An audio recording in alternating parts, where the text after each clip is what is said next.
Hey guys, welcome to my tongue. So in this video we are going to look at the anatomy of the tongue, that is the important part, the muscles of the tongue. So we'll begin with the muscles of the tongue. So basically the tongue consists of two types of muscles. We have the intrinsic muscles as well as the extrinsic muscles.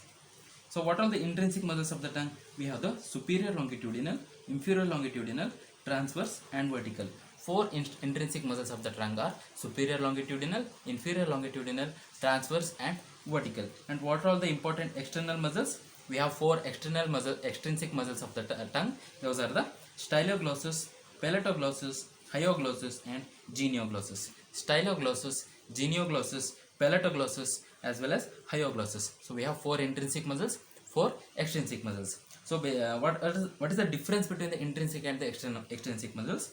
So intrinsic muscles they are within the tongue. They have no attachments outside of the tongue. So they are within the tongue and they have no attachment outside of the tongue, and they help in changing the shape of the tongue.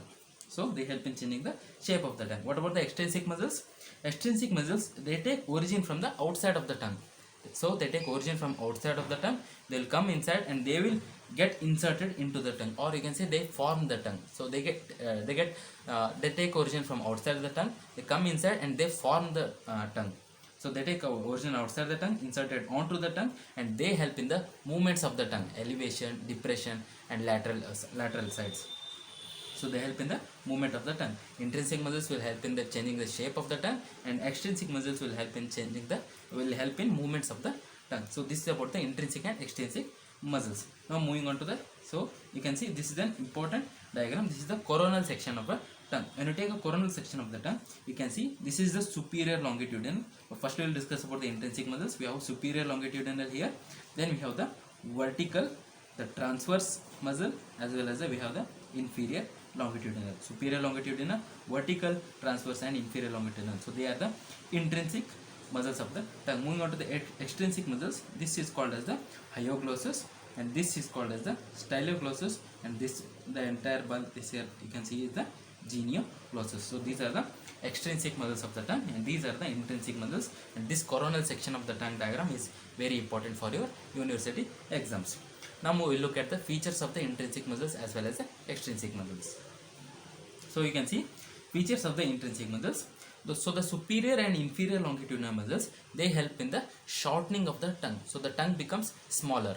When you take the tongue inside, it shortens the tongue, right? So it is done by the superior and the inferior longitudinal muscles.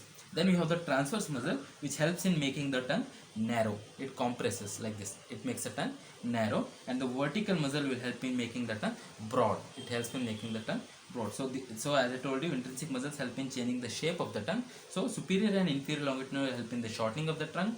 The transverse will make the tongue narrow. The vertical will make the tongue broad. So these are the features of the intrinsic muscles. Now moving on to the extrinsic muscles. So I'll begin with the genioglossus.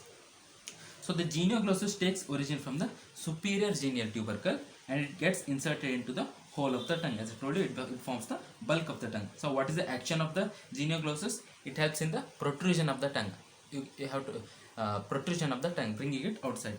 So genioglossus takes origin from the superior genial tubercle, inserted into the whole of the tongue. The action is the protrusion of the tongue. Moving on to the next muscle, this is called as the hyoglossus, and it takes origin from the greater cornea of the hyoid bone. It gets inserted against the side of the tongue, lateral margin, and what is its action? Its action is the depression of the tongue. So hyoglossus takes origin from the greater cornea of the hyoid. It gets inserted into the side of the tongue. The action is the depression of the tongue. Moving on to the next muscle, that is the styloglossus. Styloglossus takes origin from the tip of the styloid process on the inside. Tip of the styloid process. Again, it gets inserted onto the side of the tongue, lateral margins, and again, what is its action? It moves the side of the tongue up and backwards. So up and backwards. So this is about the styloglossus. The next muscle is called as the palatoglossus, and it takes origin from the palatine aponeurosis from above, and it gets inserted into the again side of the tongue. And what is its action? It pulls up the root of the tongue. So the root of the tongue, it pulls it up.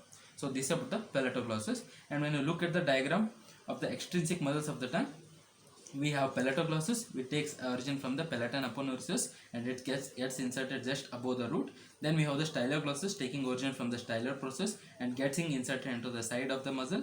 Then we have the hyoglossus originating from the greater cornea of the hyoid bone and it's getting inserted again onto the tongue. Then finally we have the genioglossus again taking originate from the genial tubercle of the mandible and again to become the tongue. So this is about the muscles of the tongue. So thank you guys, thank you for watching the video till the end. Make sure to subscribe and hit the like button, and if you like this video, make sure to share it to other friends who want to learn more about this anatomy part. So thank you, and I'll see you in the next video. Bye.